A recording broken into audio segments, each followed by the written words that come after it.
到了。能不能不进去啊？为什么？是城主府迟迟未抓的鬼洞豪，才让他们陷入如此长的痛苦之中。我没脸接受他们的道谢。我觉得此事错不在你，但如果不进去，心情能好一点的话，咱们就不进去了。小朋友，你看，这里熟不熟悉啊？他被掳走的时候还不满周岁，他怎么可能会记得呀？送他回去吧。你记住啊，这里就是你的家。快去找你爹娘吧。慢一点啊。走。太爹，是不是有人敲门啊？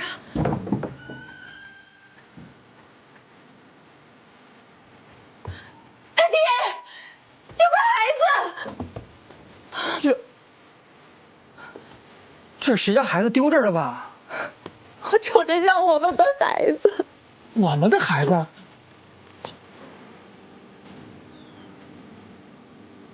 是他儿子。我的孩子，你去哪儿了？你说，老天爷，谢谢你让我找到孩子了。走吧。挺好。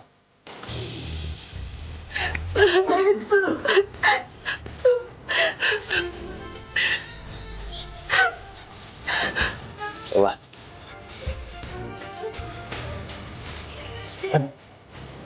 来，走吧。妈，我们。我的孩子，谢把孩子送回来，谢谢你们，太感谢你们了。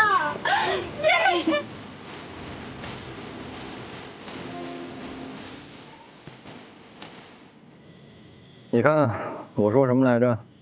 早就说了，没人怪你。这一筐鸡蛋就是最好的证明。是，福医师说的都对。哎，那这鸡蛋我可以自己拎着，这可是人家专门送给我的。对。福生。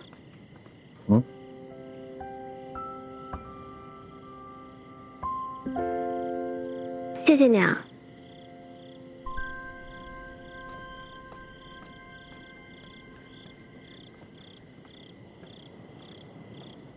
你说这两人是不是闲了就得死啊？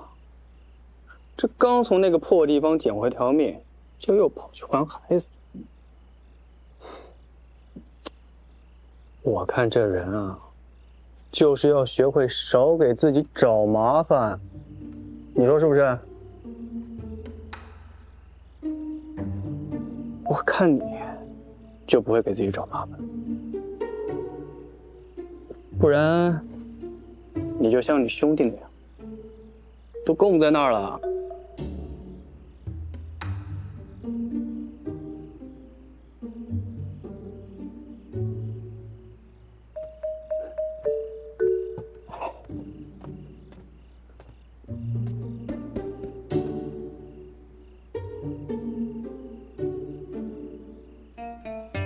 顾天，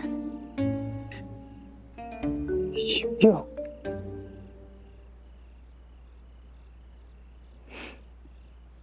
没想到你还挺有爱心的嘛。当然，我很有爱心的。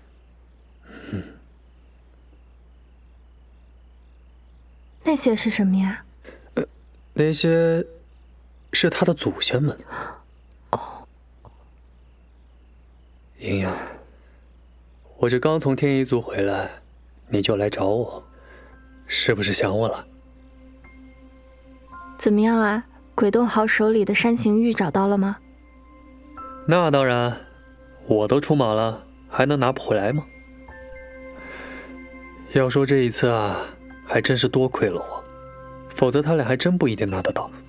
哦，那这么说，顾少侠又添了不少的英雄事迹。哎，莹莹，你是不知道这一趟有多惊险。我三番几次的救下他俩的小命，我们才拿回山形玉。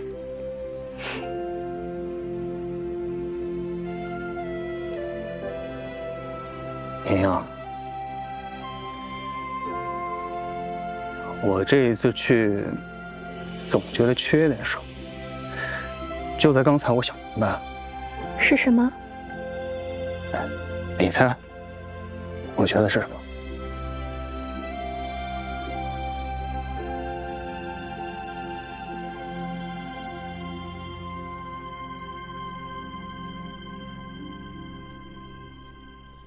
回来了，回来了！这李会长嘴上说着大方，结果我们找到了凶手，连一文钱花纹都没摸着。要不是本郡主，你能不能从极北商会囫囵个出来都不一定，还想分红？虽说是救命的恩情，要不要见一次提一次啊？见过秦氏了，怎么说？太中了杨金花之毒，这毒迷人心智。当时就他一个人在他身边，他应该就是凶手。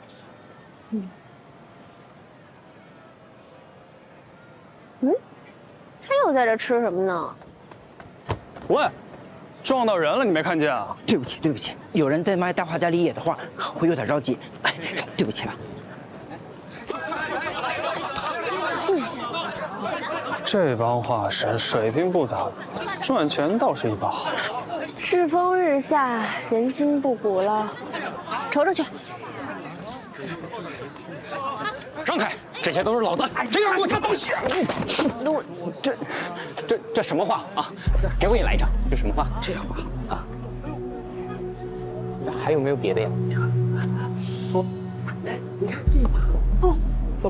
从进入极北商会以来，一直都是会长的护卫。可如今，我却背信事主，我还有何颜面苟活于这世上？会长，应该就是这把凶器。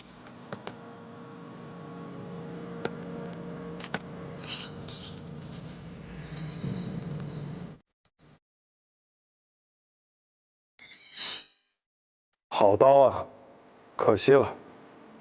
作为物证，暂时封存吧。是。我在江湖闯荡这么多年，还没看过有什么武器能如此锋利。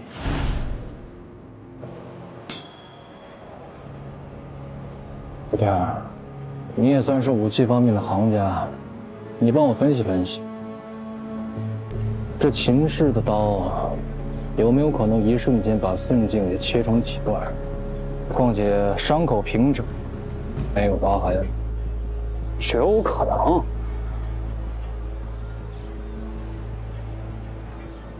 那刀不是凶器，秦氏不是凶手。那凶手会是谁？不对，还是不对。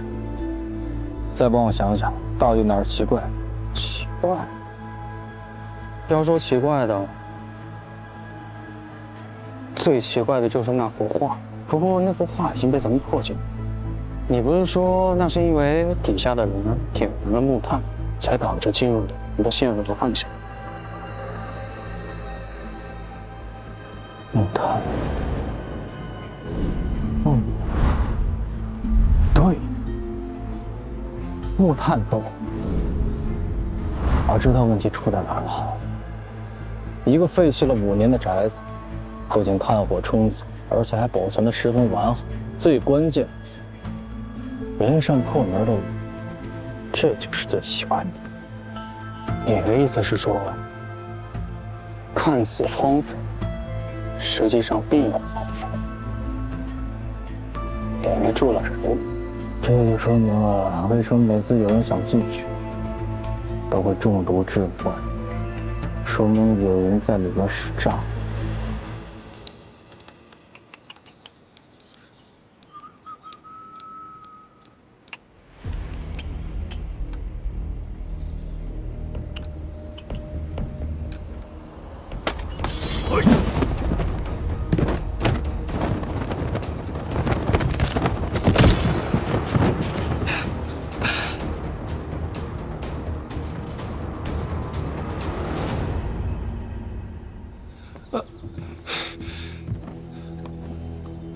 不知是刘尊使驾到，刚才多有得罪。主上寻找多年的贤者珠最近死于上意，主上命你发了文阙玉盘的悬赏令。李执着，你知道接下来该做什么了吧？执着明白，无论玉盘流落到谁的手上，此人若想要钱，就一定会上钩。还算有点脑子。尊使大人，还有一事，组织通缉多年的叛徒现身临宅，是否要我将其拿下？天书宝藏事关重大，做你该做的，其他事情无需你多问。是。尊使大人，智卓已在西川为组织奔波多年，不知何日能回到贤主身边。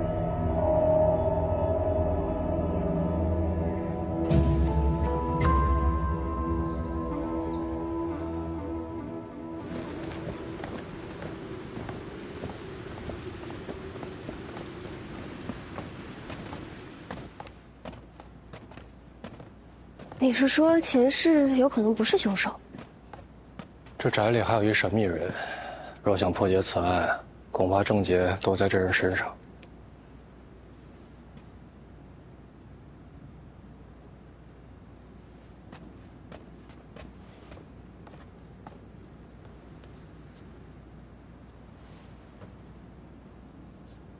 你的手被划破了，这是什么东西？禅心经的碎末，这东西怎么会出现在这里啊？应该是凶器上掉下来了。什么人这么大手笔，用禅心经做武器？哎，你们还记得那秦氏是怎么说的吗？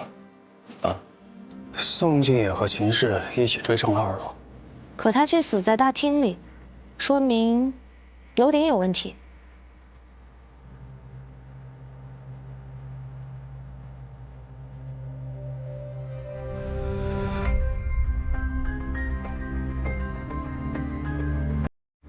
咱们上去看看。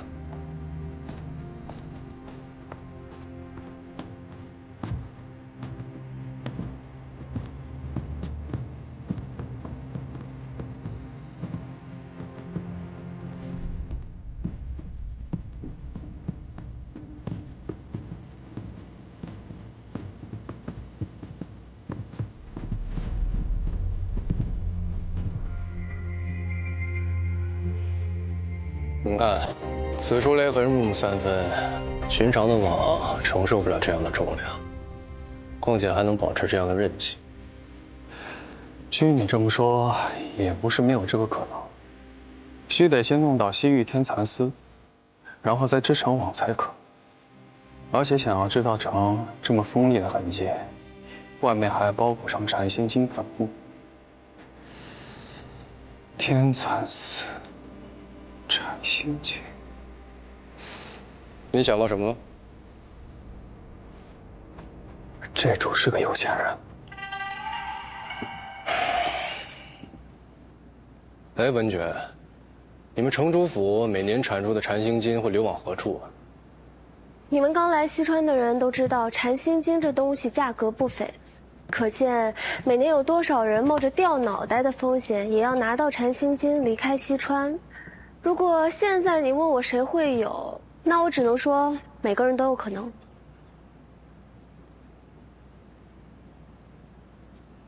哇，这里得有3丈高吧？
唯独这道裂痕不太一样，倒像是被拖拽之后所留下的痕迹。这是为什么呢？你们快看！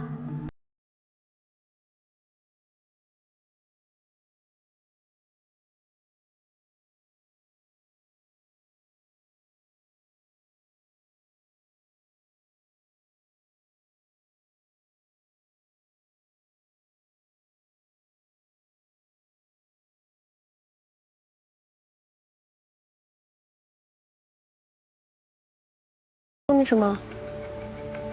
这就说明，以宋靖宇的体重，就算是在这个高度往下坠落，也不应该被切得如此整齐。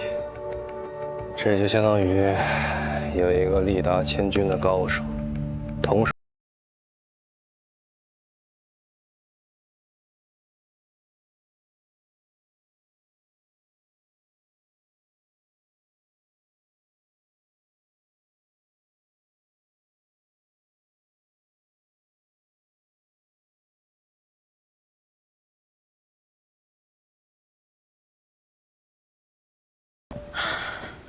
你们看，这两个石狮子放在这儿本来就很奇怪，关键是这个底座的大小跟上面那个四方的痕迹一模一样，所以说，他应该之前是在楼上的。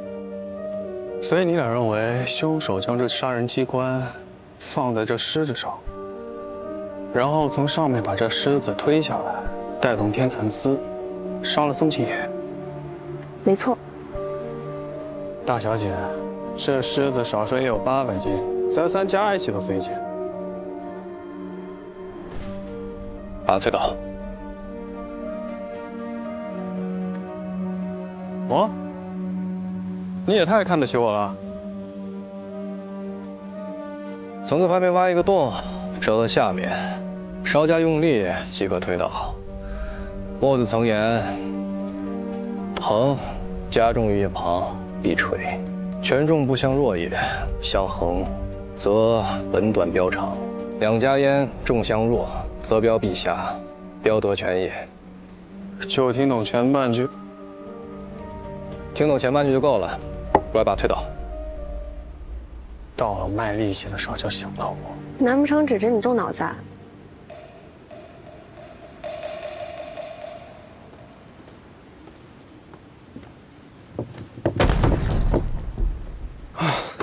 乔先门，这多费劲啊！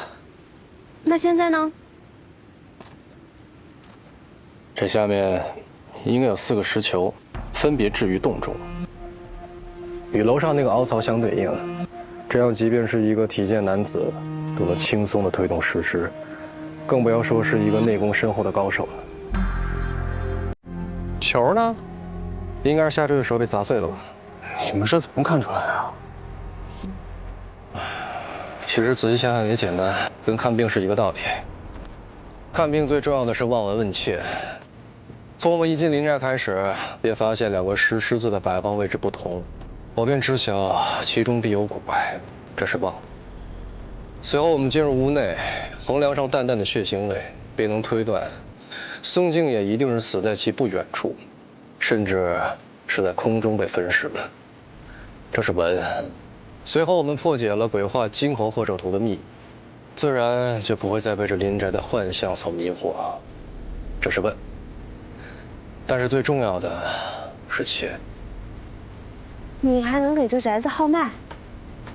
如果这宅子是人的话，恐怕早已经痛苦哀嚎了。再进去吧。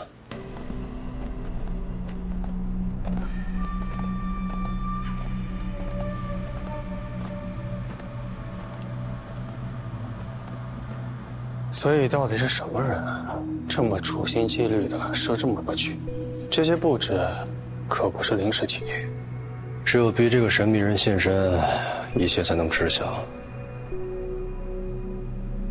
你打算怎么做？此人处心积虑的想把林宅变成鬼宅，无非就是怕旁人进来，想舒舒服服的在这住着。我们把房子拆了，他到时候不想现身也得现身。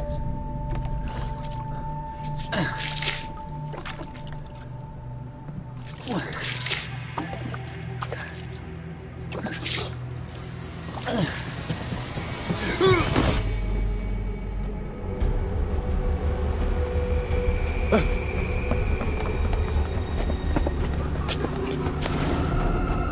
刚才是有什么东西飞过去了？是人，追！哎，我去找九哥来，你们注意啊！好。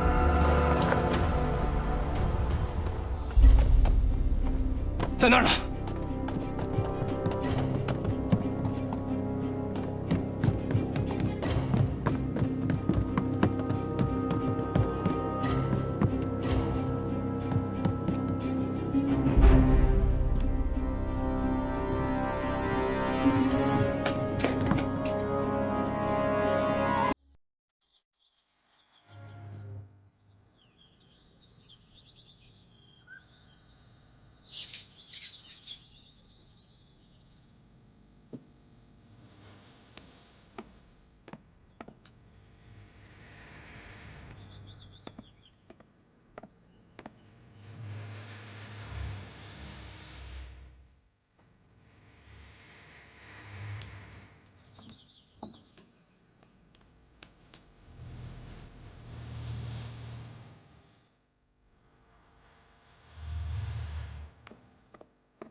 主人，夫人喊您吃饭了，说再等下去，饭菜都凉了。主人，主人，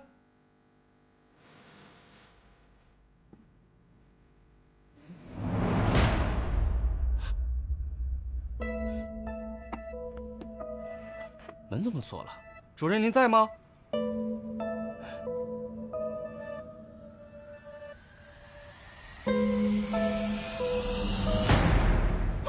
死人了！快来人呐！死人了！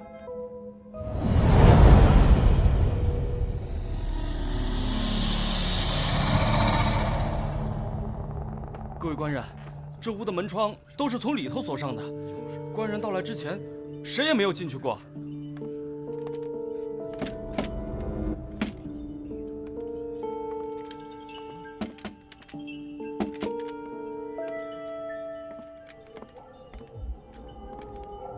老大，屋后的窗是从里头锁的。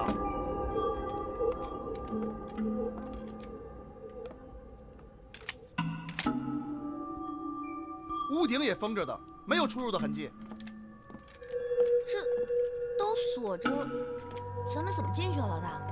来人，撞开！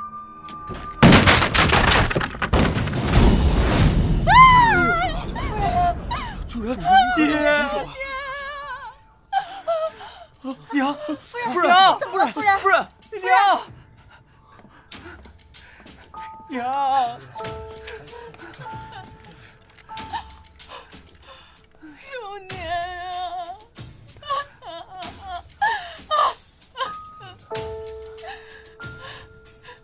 你们最后一次见你家主人什么时候？是辰时，我看见阿兰伺候主人和夫人晨起之后，主人就一个人着急忙慌的来窑厂了。我也看见了，主人好像很着急的样子。对，陛下大寿将近，家父会给陛下祝寿，再赶制一批进贡瓷器，废弃忘食。今天一早，大概是担心新瓷器窑变，才着急前来查看呢。你们赵家所有人都在这儿吗？好像只有我罗师兄没在。罗师兄是，其实也是我表兄，姓罗，名本生。本生自幼父母双亡，在我家中长大，很小就跟随我父亲学习致辞的技艺了。本生天赋异禀，他致辞的技艺可比我高多了。那他人呢？把他找过来。公子，昨天晚上是罗公子在这儿看守的。说什么呢？大点声！回官人，昨天夜里正是罗公子看守偏室的。啊，是这样的，从开始为陛下赶制那批瓷器，每天夜里存放瓷器的偏室都有人看守，一是怕丢，二是怕外人偷学工艺。昨晚守夜的人正是表兄。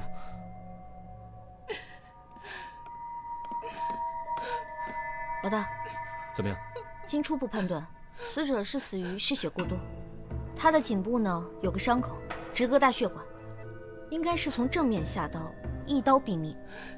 此外，在现场没有找到作案凶器和凶手的出入痕迹，目前初步排除中毒迹象，具体情况还需要进一步的查验。爹，爹！哎呀，你说这什么事儿啊？不会是鬼神作案吧？是吧？不然怎么会这么蹊跷？让开！都给我让开！别挡着我！接棍儿，接棍儿！让开！接棍儿，接棍儿！发生什么事儿了？家父，他被人谋害了。有年，有年，有年，有年啊！有年啊！他是谁？啊，这位是为我家供货的陶土商人陶乐，与家父是忘年交，跟我们家关系很好。前几日有年与我相约，等这批瓷器出窑，我们就去长南学友，选一批熟手工匠，怎么突然就有年，有年，有年的？你这一走，你留下的孤儿寡母可怎么办呢？有年啊，绝世手艺从此就失传了呀！有年，有年。老大，我看还是赶紧把尸体带回去再仔细查验一下。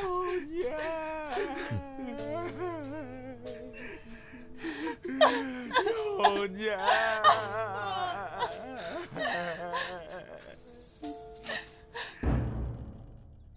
少废话，今儿你干也得干，不干也得干啊！把这边擦了，这边我都擦过3遍了。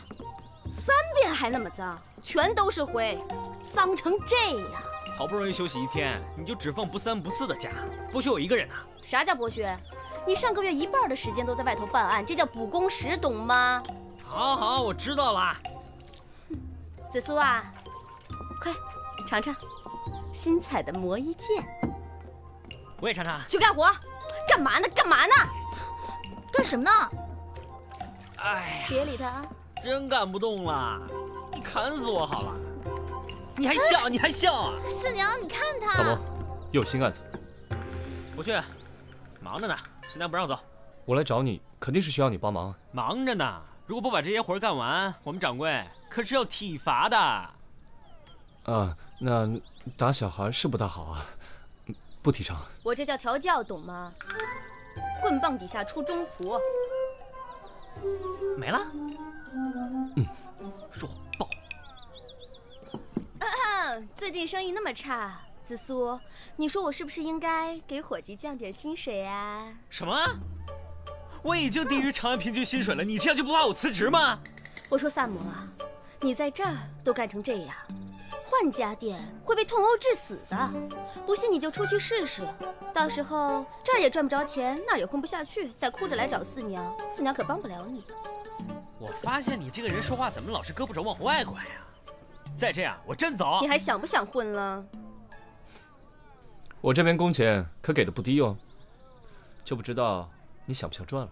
想，能不想吗？我饭都快吃不上了，这夫唱妇随，天生一对儿啊！哎，说什么呢？好了好了，别玩了。哎，吕雉，这次的案子是什么情况？赵家窑的主人被杀了。赵家窑？难道是？对，就是在皇上面前很红的那个赵家窑，他家的瓷器都是天价，非达官贵人多少钱都不卖。怎么会呢？前几日我和家父还见过赵永年，跟他商量陛下授权朝贡之事来着。怎么短短几天人就……哎，有什么线索吗？有线索，有线索，有线索！哎，三胖，一说到关键之处就进来，你是埋伏在门口吗？那你瞧瞧，等半天了都。你俩够了，你去哪儿了？我呀，特意留了一步，在赵家打探消息。哎，等等，刚才你俩嘀咕啥呢？哎，哪儿啊？你可别乱说，让公子听到该生气了。为什么生气啊？我跟你说啊，罗本生虽在赵家长大，但毕竟不是亲生的。就算他烧得再好，主人也不会让他来继承这窑的。不，这事儿刚才你们怎么都不提呢？公子不让我们说呀。我们每次议论罗本生的时候，他都会介意的。我们都说啊，公子是个缺心眼儿的，竟然能把白眼狼当成亲兄弟呢。这个罗本生啊，的确嫌疑很大。如果昨夜这个罗本生就一直守在偏室，今天一早赵永年就去了偏室，那么最后一个见到赵永年的人就是罗本生。没错。我们再去趟赵府。老大先走。走了，小撒。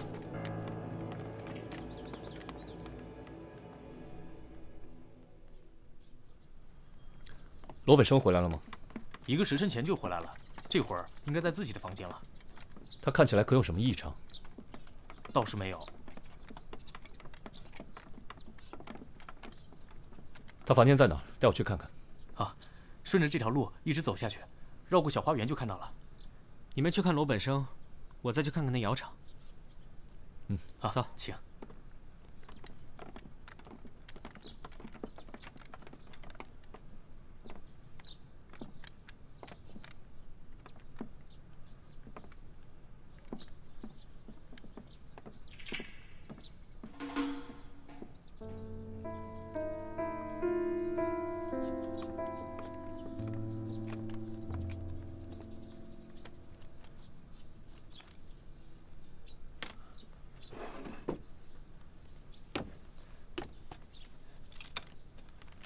什么人？在此干什么？问你话呢，过来！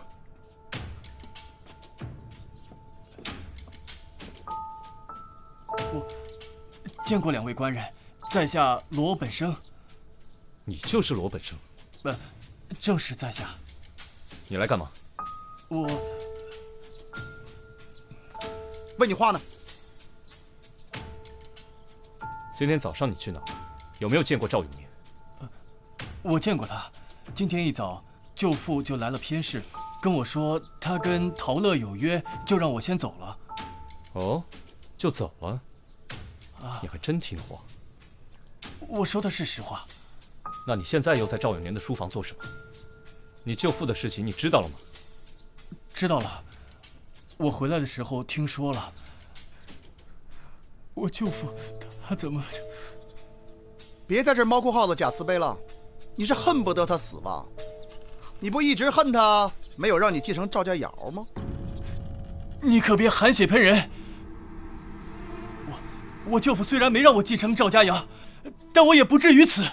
那你今早去干嘛了？我去见我喜欢的姑娘了。舅父他们不同意此事，所以我每次都只能偷偷去见。偷偷去见？那你现在鬼鬼祟祟的又在做什么？哼，说不出来了吧？听伙计们说，除了赵永年，只有你能掌握赵家独有的制瓷技艺。赵永年死了，你是唯一受益者，你潜入书房，是不是想毁灭证据？我没有。我舅父并未将制瓷工艺悉数传授于我。我曾经听舅父说过，他把上釉秘籍写在一个本子上，日后传给继承人。我只是一时好奇，想拿来看看。我这么做也是因为，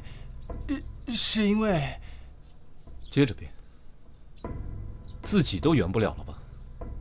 少废话，给我走一趟！冤枉！我什么都没干。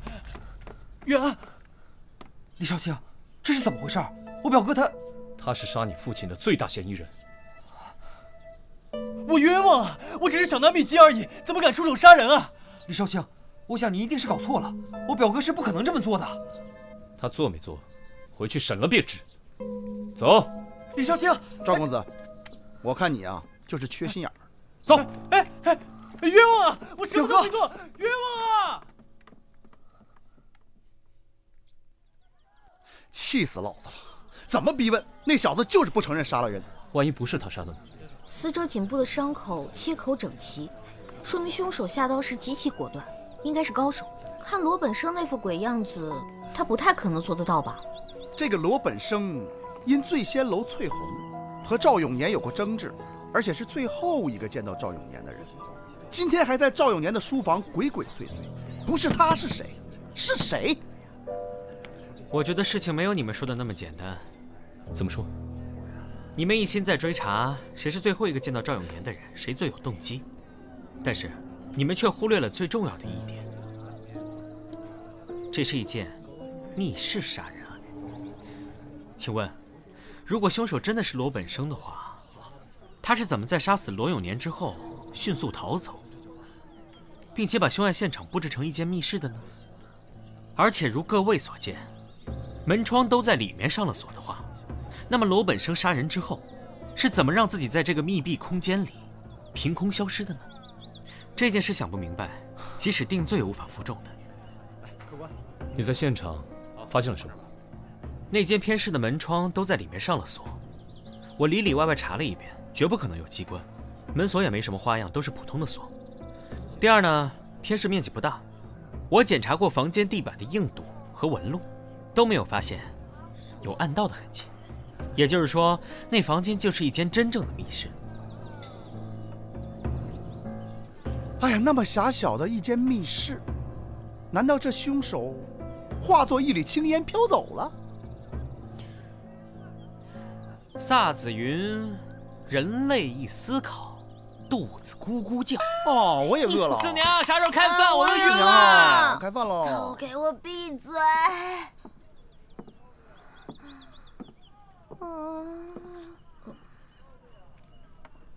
今天没有饭啊？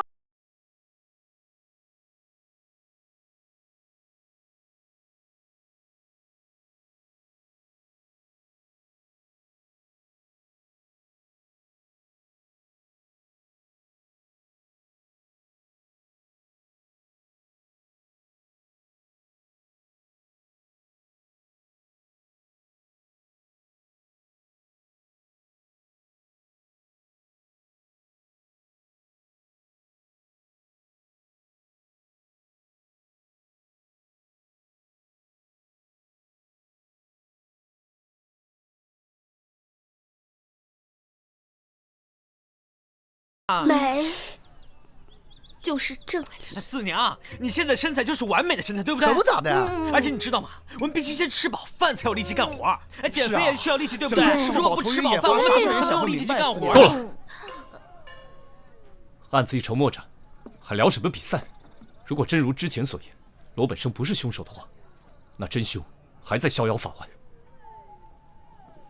四娘，我们好饿呀！四娘啊，你赶紧去做饭吧！你不做饭，我们吃什么呀？知道吗？我们不吃饭还有法办案呢。我们年轻了都，我们年轻人需要吃饭的呀，需要力量啊！不吃饭哪有力量啊？要怎么办案呢？四娘啊，求你了，赶紧去做饭吧！别说一件衣裳，就是要命人都会给你。四娘，你先想好赏点饭吃吧。嘿呀，嘿呀，嘿呀，嘿呀，嘿呀，嘿呀，嘿呀，嘿呀。小心点啊！哎，再加点水，加点水啊！哎，好。刮泥的时候啊，小心着点，别上坯。好。过来帮个忙啊！哎，好，来吧。大家慢点，小心点啊，这个沉。哎，好。哎，慢点，慢点，慢点。快来看看啊！帮个忙，咋回事？咋裂了呀？怎么了这是？哎，快点来看看咋整？快点！肯定是姚文过高了。看这裂的，不是我呀，姚文赵总负责了，快让他来看看。快点！反正不是我看这裂的啊。哎，这姚谁负责的？谁过去看这裂手啊？成什么样了？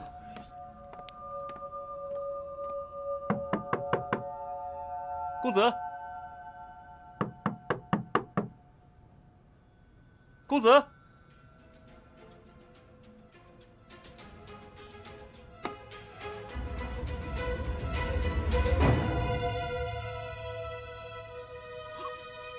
出事了！出事了！快来人呐！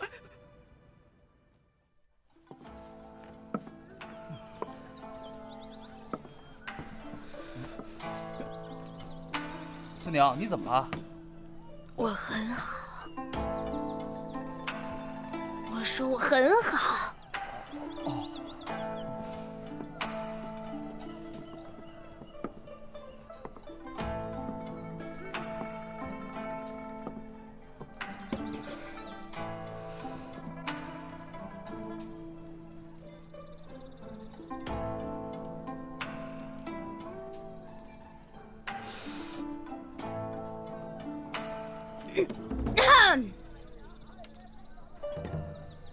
瘦了吗？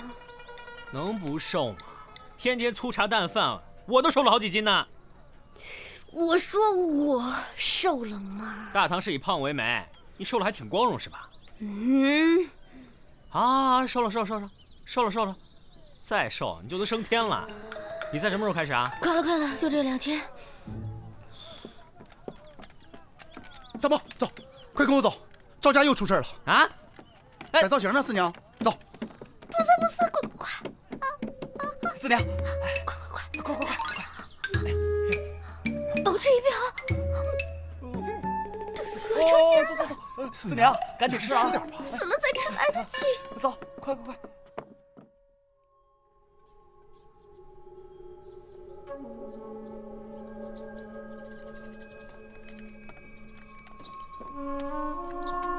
这怎么回事？是这样的，官人，陛下生辰临近，之前主人制了一批粗皮还没做完，没法进贡，所以公子就带着我们没日没夜的赶制。还有这件偏饰，一直都是赵公子亲自看守的。今天一早，我们发现公子没来上工，以为是他太累了，就没去叫他。后来有件瓷器出了问题，就派人去偏室找他，结果就……昨天晚上到今天早上，你们在哪儿？大家都很累，吃完晚饭回头倒头便睡了。我们大家都可以彼此作证的。对啊，自从李少卿把罗公子带走之后，我们大家都以为破了案，过得跟平常也没什么两样。哪曾想……先走吧。是。走吧。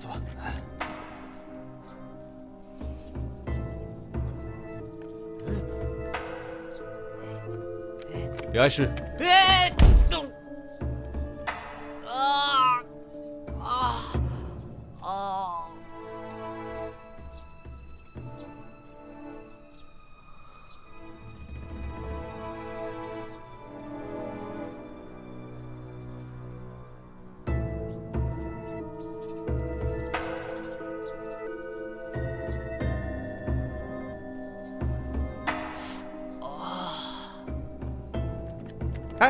咋了？你这是？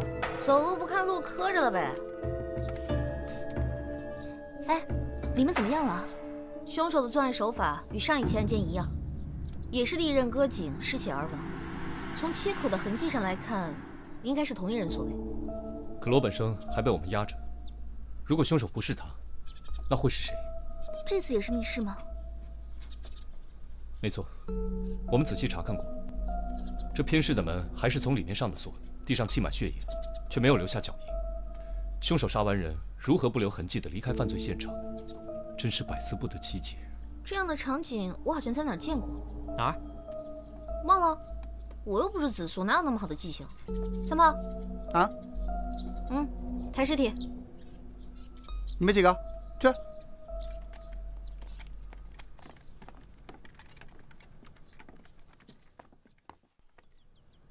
赵夫人最近还好吧？主人没过头七，公子就又出事了。哎，这接连丧父丧子，谁能承受得住啊？渊，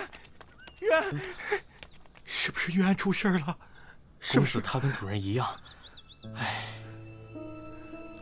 你怎么又在这儿？是这样的，官人，最近公子赶着那批供词，一个人忙不过来，就请陶掌柜过来帮忙了。你也懂烧制？略懂一二。陶掌柜已经在这儿帮忙好几天了。你怎么穿成这样？窑里太热，我刚听说玉安出事了，没来得及穿外衣就过来了。陶掌柜，您节哀，走进去说。他们爷俩宅心仁厚，古道热肠，怎么突然就家破人亡了呢？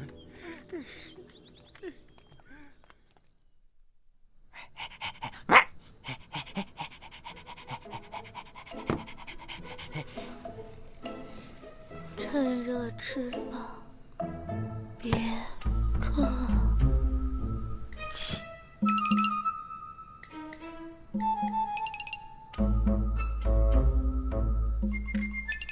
晚饭多吃菜蔬，身体好。哎，我说你不会还想参加那个什么饿死人大赛吧？老娘一定会多亏的。腰细吗？哎呀，你的腰已经很细了，好吗？你腰再细下去，我咔嚓一把就能给它拧断了。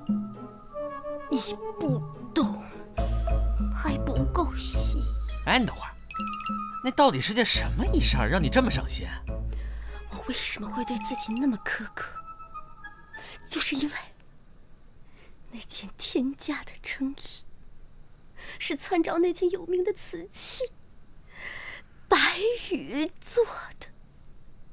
你不知道，这个白玉乃陛下最为心爱之物，那就必是最好的东西。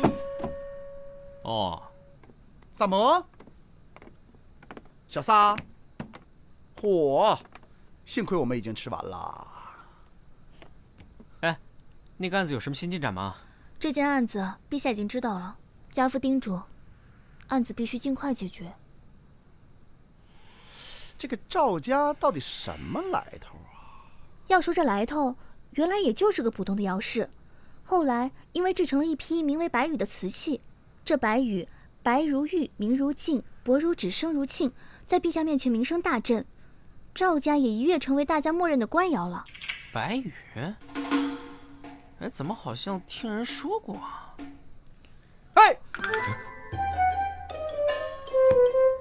你刚才有没有用心听老娘说话呀？有没有可能是同行所为，出于嫉妒？我也有想过，但赵家近来势力强大，人家巴结都还来不及呢，怎么会下此毒手？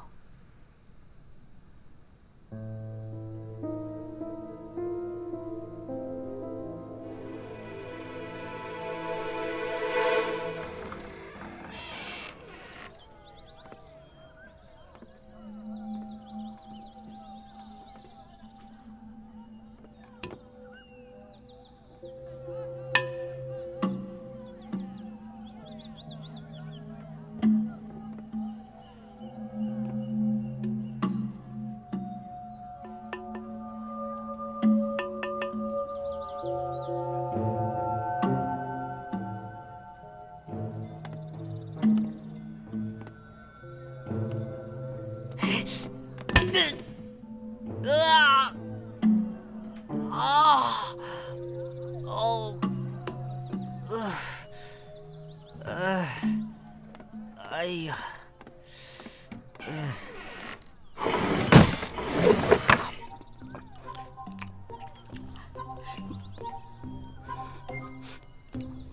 四娘，你不减肥了？你不参加比赛了？比赛已经结束了，好吗？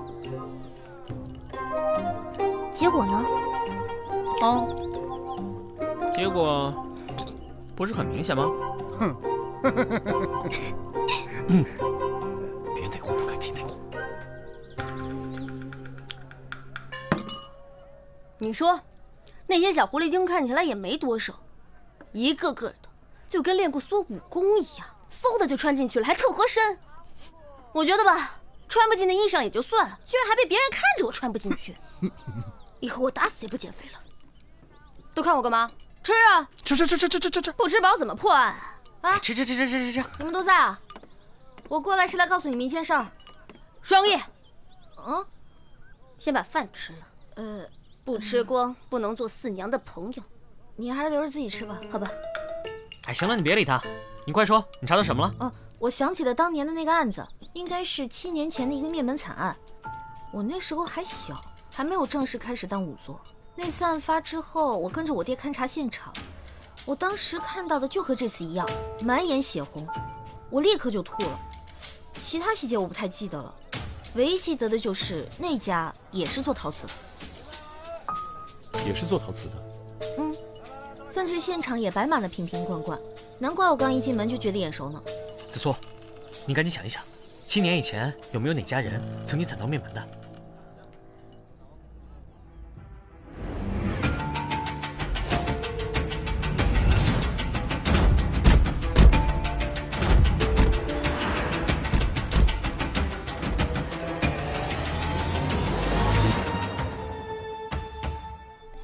王氏一家是小有名气的制陶世家，他们曾经远赴西域学习西域的制陶技法，并将之与中原陶艺融会贯通，研制出一套新的技法。成品质量很出色，但存世量极少，现已炒到了天价。然而就在他们准备扩大产量时，惨遭灭门。经查，凶手将其全家杀死后，再放入窑洞焚烧，烧到只剩骨灰。凶手现在还没有抓到。另外，赵年为此案做过证人，当时他是王家的邻居。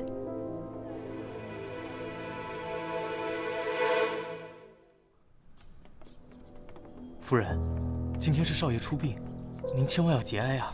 我去把偏室那些个没做好的瓷器拿来给安儿做陪葬吧。夫人，还是我去吧。我来吧，你们去布置吧。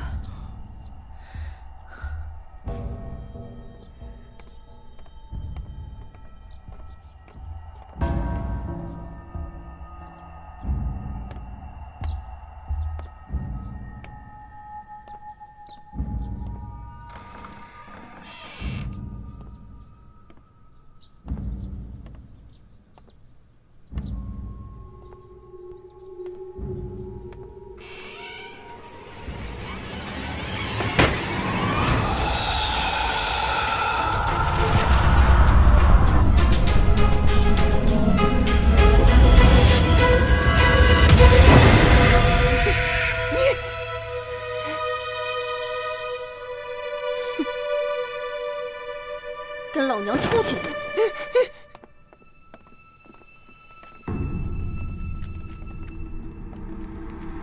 赵夫人，凶手抓住！陶乐，怎么会是你？他血口喷人，我看见有人假扮你，就过来一探究竟。这究竟是怎么回事啊？是不是血口喷人？你先听我说完再说。赵氏父子命案，都是发生在这间房里。命案发生之时，门窗都是从内紧锁，找不到出入痕迹。在如此狭小的密闭空间里，命案究竟是如何发生的呢？我一直想不通。直到三炮的一句话，反倒提醒了我。那么小的一个密室，难道这杀手化作一缕青烟飘走了？所谓的密室杀人案，要么是凶手找到了绝密的方法逃离密室，要么就是凶手根本没在密室。还有最后一种情况，就是凶手一直藏在密室当中。偏室的门窗从内上锁，且没有密道。本案的2名死者又死于利器，一刀致命。凶手不太可能在房间外对其行凶，所以基本排除了前2种可能。那么就只剩第3种情况。这个偏室很小，陶器也不多。对于一个普通成年人来说，想躲在里面很难。可是对于你来说，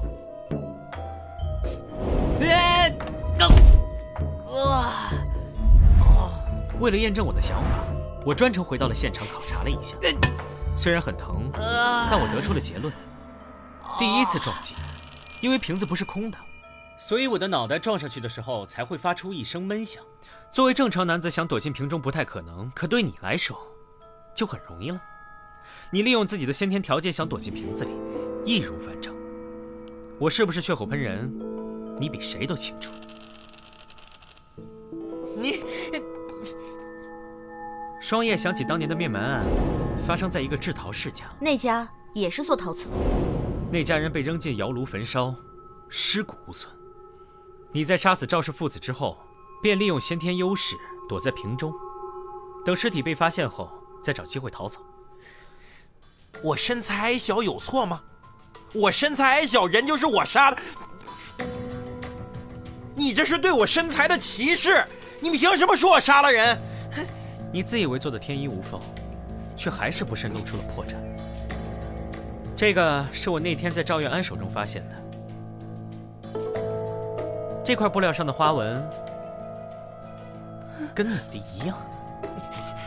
那又怎么样？这种布料又不是只有我一个人穿。赵元安出事那天，你只穿着水衣出现。你怎么穿成这样？窑里太热，我刚听说月安出事了，没来得及穿外衣就过来了。实际上，是因为外衣沾上了血迹，所以不得不脱掉，进行清洗吧。你到底为什么呢？为什么要下此毒手？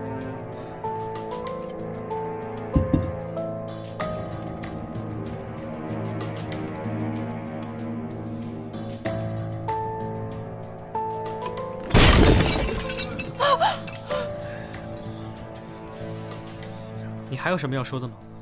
除了你，还有谁能钻进瓶子，留下这样的血迹？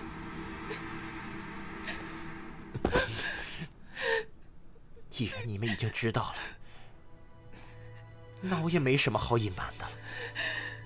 我自幼酷爱制陶，当年我去王家学艺，却因为身高遭到羞辱。好吧，我让他们灰飞烟灭。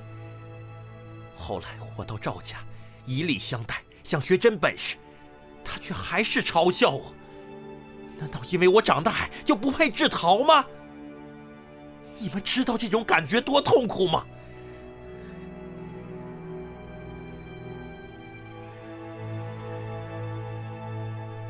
现在我没有什么遗憾了，白玉就只有我一个人会烧制，烧制的秘方，你们谁都休想再得到。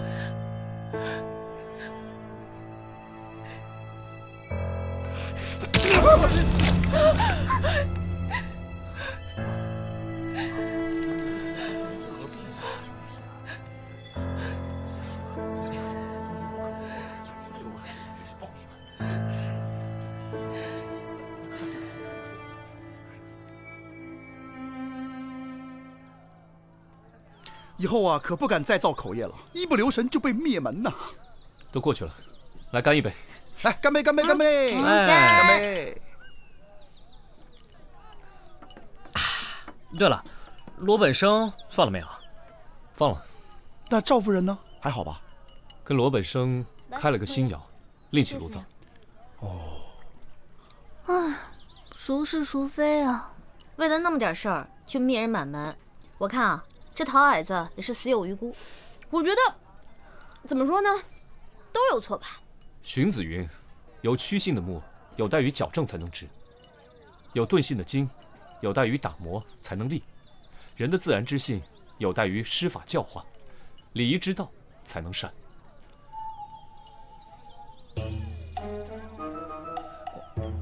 人性本恶。萨子云：“人不吃饭才会饿。”这话说得好，吃饱喝好，远离烦恼。来，干杯！干杯！干杯！干杯！